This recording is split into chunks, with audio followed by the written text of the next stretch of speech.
A New York City jury is deliberating the fate of a man known as the most powerful drug trafficker in the world. He is Joaquin El Chapo Guzman.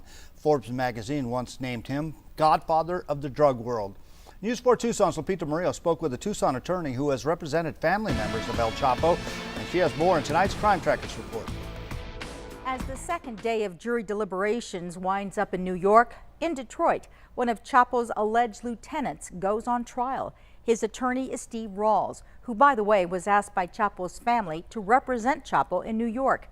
Rawls declined. We caught up with him at the airport in Detroit and asked him about Chapo's fate. There's a ton of evidence that was brought.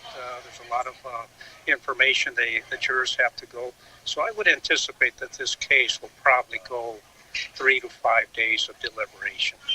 The 8 women 4-man jury have spent 3 months listening to 56 witnesses.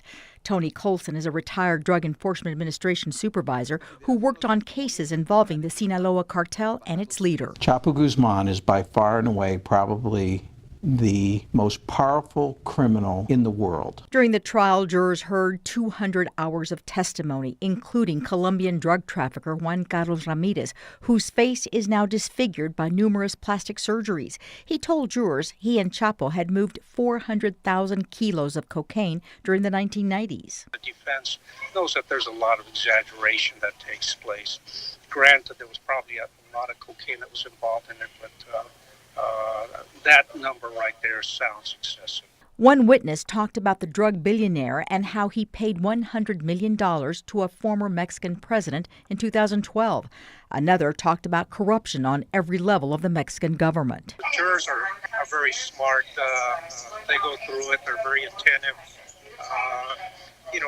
They'll determine whether or not the evidence convinces them beyond a reasonable doubt. The defense team has maintained El Chapo was set up by El Mayo Zambada and that he bribed Mexican government officials to frame El Chapo so he could continue running the Sinaloa cartel.